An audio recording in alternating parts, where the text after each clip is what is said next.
One hand, he came in the corner at the 6th round and said, my hand is hurting. If you look at the tape, I said, man, I don't want to hear that. Fight through it. That looked like a submission. You hear me? Let me get Check this out. Let me get you hold on. Cal, you guys calm down. Listen to me. Okay, hey, come on now. Tank don't with Coach Cal. When Tank was walking up, it looked like Coach Cal was about to give him that hug like you always do, and Tank just brushed him off like they hit. Whoop, excuse me. Get out of here now. During the highly anticipated Lamont-Roach fight, tensions reached a boiling point when Coach Calvin Ford exploded over Gervonta Davis's on-air arguing. Known for his steady, disciplined approach, Ford's outburst sent shockwaves through the boxing community as fans and pundits alike tried to make sense of the heated exchange. All the people that say I be spreading false narratives and I don't know what I'm talking about, Tank don't Coach Calvin. You can see it. Look, check it out. Cal, you guys calm down. Listen to me. And then, look, Tank lost it. He totally lost it. For years, Calvin Ford has been synonymous with Gervonta Davis's rise in boxing. The duo's partnership, with Ford's guidance complemented by long-term associate Kenny Ellis, became a cornerstone of Davis's training regime. Their connection was often compared to legendary boxer-trainer relationships, symbolizing both technical acumen and personal loyalty. So when an unexpected argument broke out during the Roach fight, it wasn't just a tactical dispute, it was a personal matter that struck at the heart of their long-established bond. Now it seems like Coach Cal on point, so you're not paying Tank no mind. And Tank go over here, he go to this nigga, and watch this he do. He gonna lift his jacket up, and like, our conversation is a secret, I don't want him to hear it. Type. Like, yo, what's up with Coach Cal and Tank? They really don't with each other? Like, what? And he brush him off again, like, don't touch me type. Like, you see that? According to multiple sources and leaked audio clips circulating on social media, the incident unfolded amid the intense atmosphere of the fight. As Davis appeared to be venting or questioning decisions mid-action, Ford lost his composure. His reaction was unfiltered, a mix of disbelief and frustration, as he admonished Davis for what he saw as a lapse in focus and discipline. While the exact words have been the subject of widespread discussion, the consensus remains that Ford's remarks were harsh, reflecting his deep-seated belief that a champion must keep emotions in check even in the heat of battle. How he telling the person that taught him how to box who he should be listening to? Tank done lost it. The money, all that went to his head. Twitter done went to his head. He lost it. He's gone, bro. I'm telling you. Cal, you guys calm down. Listen to me.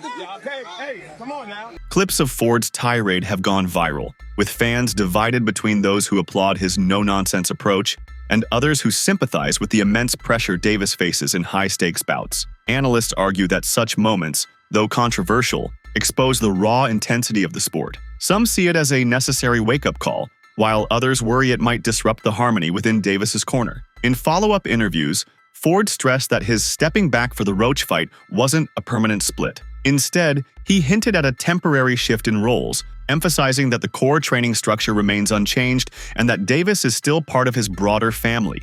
I got Calvin tattooed on me. Calvin ain't going nowhere. Calvin is Pops. He ain't going anywhere, Gervonta Davis said 6 weeks before the Lamont-Roach fight. Surprise, surprise. Calvin Ford wasn't in Tank's corner this time, and the 30-year-old may have paid the price with the first non-victory of his career. Though Tank expected Ford to be there on March 1st, the seasoned coach had his own reasons for stepping away from Davis's corner for this fight. For years, fans had grown accustomed to the familiar duo of Calvin Ford and Kenny Ellis, a partnership as iconic as Mike Tyson and Cus D'Amato. In more recent times, it mirrored the dynamic between Canelo and Eddie Reynoso, or even the legendary Pacquiao-Roach connection. The trio of Gervonta Davis, Calvin Ford, and Kenny Ellis became a fixture in the fight game, a bond fans relied on. So when Barry Hunter stepped into Davis's corner, it wasn't the sight they had expected or wanted. What prompted the shakeup remains a mystery. However, in a conversation with Fight Hub TV, Calvin Ford offered some insight. Davis headlined his second PBC Amazon Prime Video PPV event, and beyond the main attraction, the Barclays Center played host to a stacked lineup of electrifying bouts, including 2 thrilling light welterweight title showdowns. Ford said, "I'm still part of it, just from a different perspective. Ford, like many others, is eager to witness an intense showdown and see how Davis's training manifests in the ring. With Tank, hailing from Baltimore, and Roach representing DC, he remembers their frequent sparring sessions at the gym. He's always admired Roach's relentless work ethic and sees this as a major opportunity for him. Perhaps the narrative people are spinning isn't quite what it seems. "We ain't change up anything," he said. He had only stepped back, yet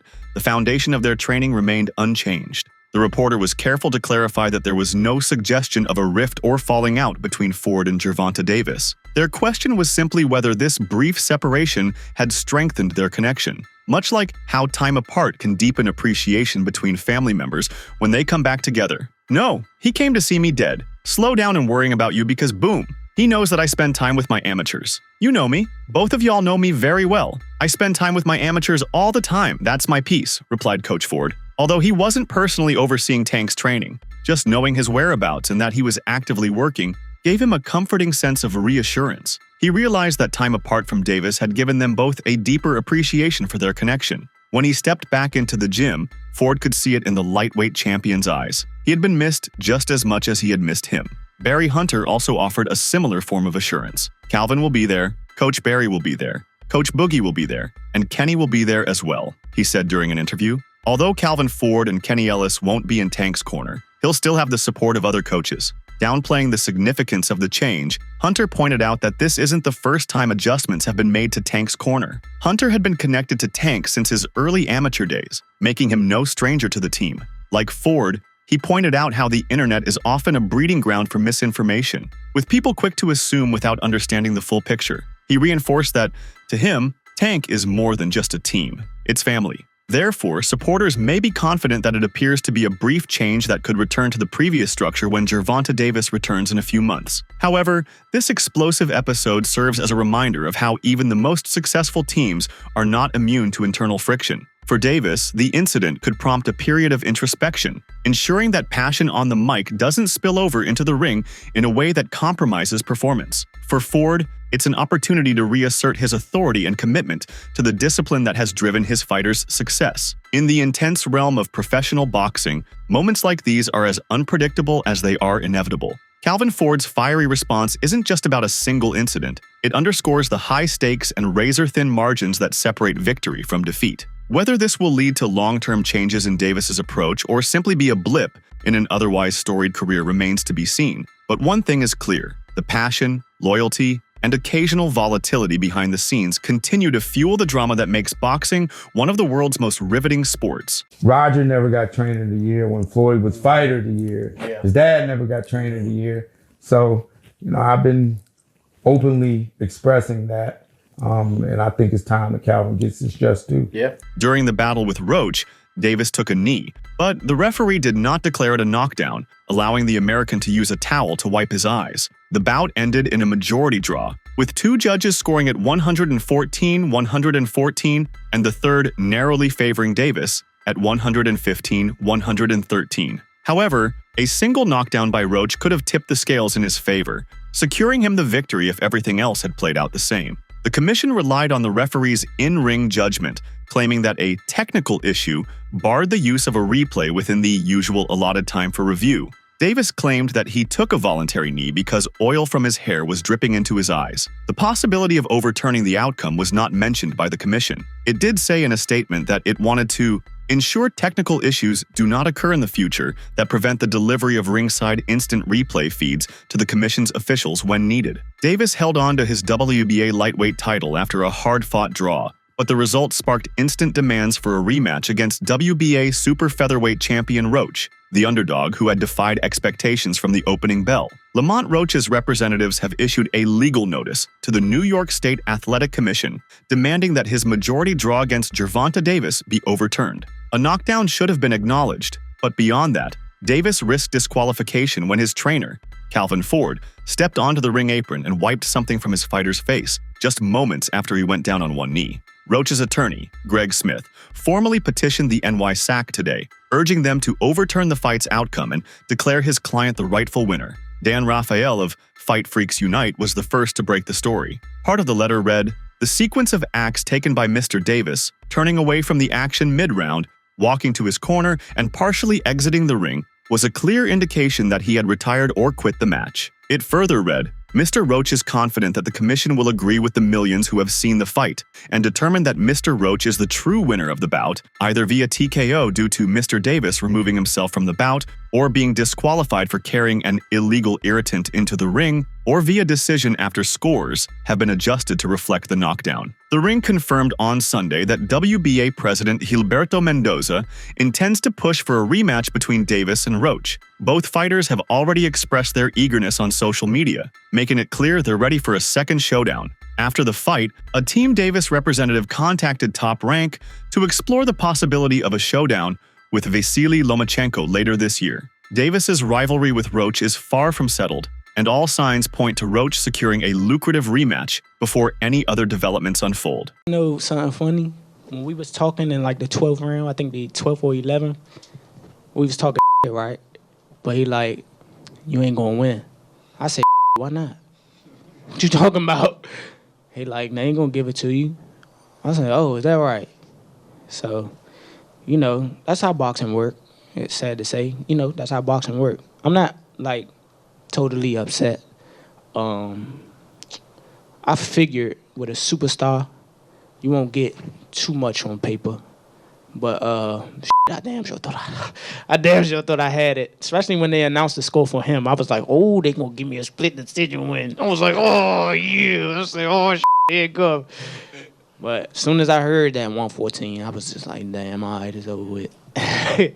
So yeah, man, it's just crazy. I ain't gonna lie. Like it's okay. We gonna run it back. That being said, the allegations are not the end of the narrative. The letter states that Calvin Ford, Davis's trainer, violated the rules by wiping Davis's face, an action that could have led to disqualification. Roach's attorney contends that, if not for Willis waving off the knockdown, Roach would have secured victory by decision. Whether this argument will persuade NY-SOC to overturn the fight's outcome remains uncertain. Both fighters have shown interest in a rematch, but the timing remains uncertain. The bigger question, however, is what others are saying about Davis's knee. Davis and George Kambosos Jr. have exchanged plenty of heated words on social media, making it evident that there's no love lost between them. So, when Davis's latest fight ended in controversy, Kambosos wasted no time weighing in on the now infamous knee and the bout as a whole. Ouch, there goes the perfect record. That was a knockdown. That ultimately made the difference.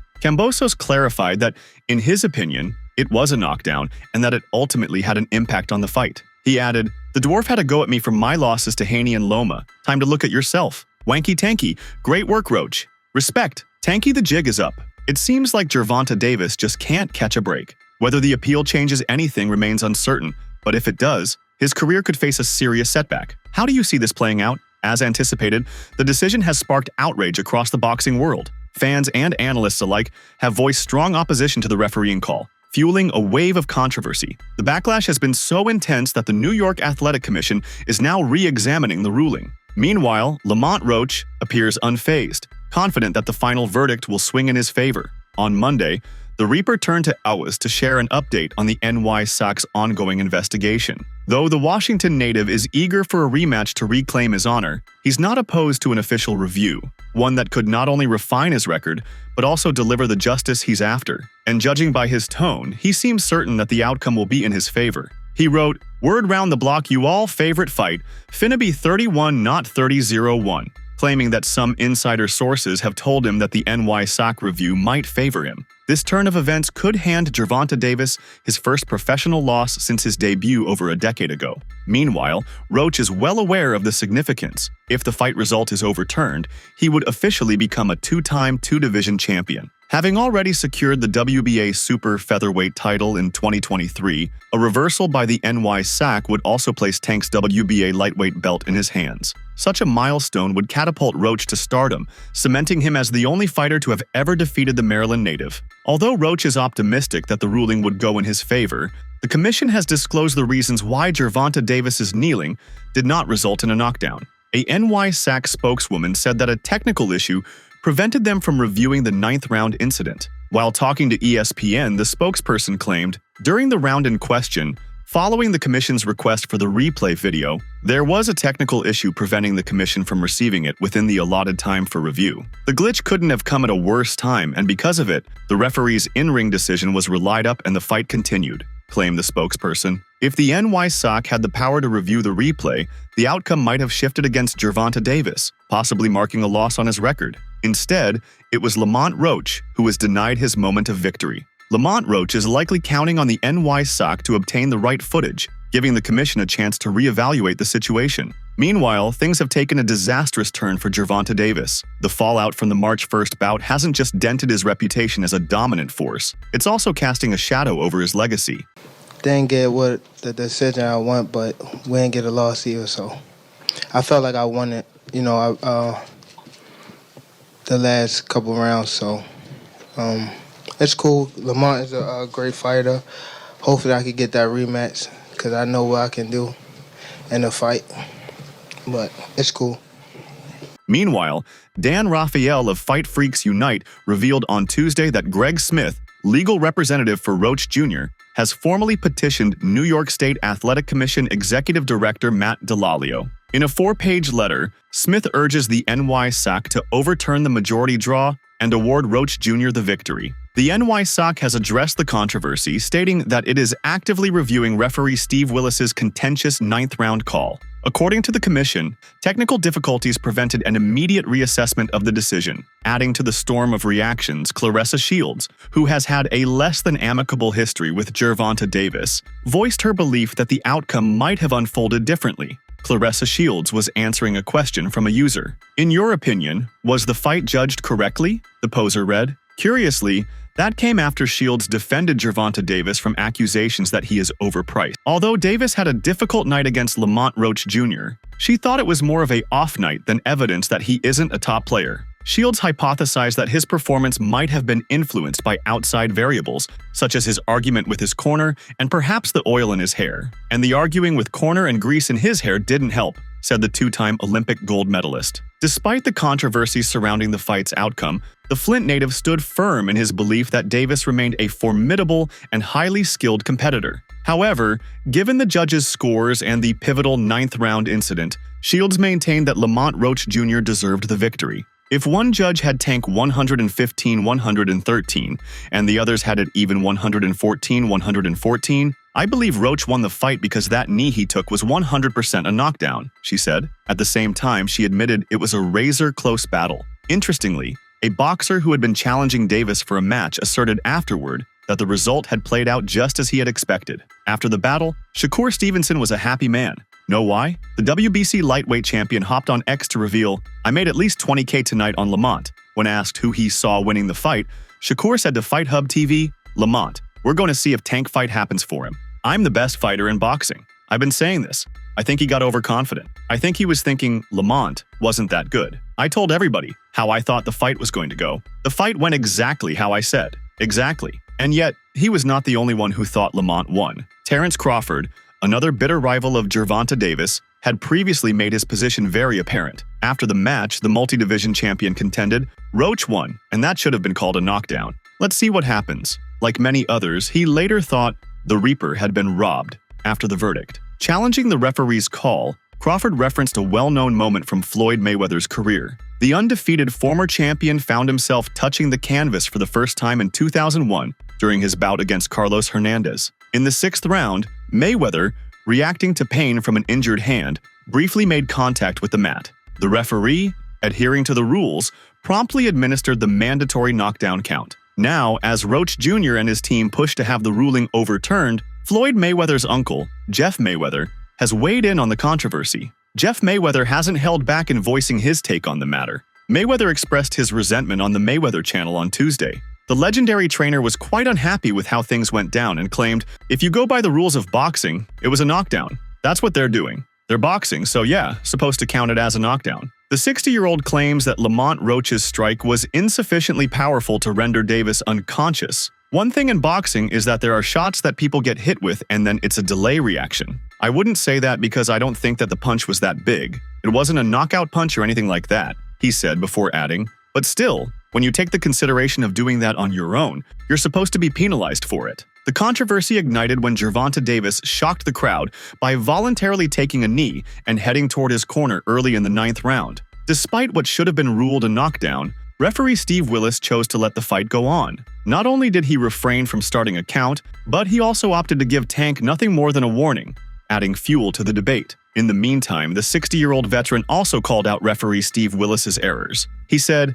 "I think that the referee made quite a few mistakes. I mean, once Tank did what he did, he started an 8 count. But he stopped in the middle of giving him an 8 count, he asked, with a surprised look on his face. And then, he allowed Tank's corner to assist him without even having them permission. So I mean, yeah, there were a few things that was pretty bad in that fight," stated the legendary trainer, showing his disappointment in officiating. Since the bout, referee Steve Willis has faced intense scrutiny over his calls. Even His Excellency Turki Al-Sheikh didn't hold back, taking a swipe at the New York official. Though Jeff Mayweather mentioned that Willis is human just like anybody else, and believes he got caught up in the moment, he clarified, "You gotta make him accountable for both of those situations because that's his job." Jeff Mayweather is one of many people who have criticized the bout's officiating.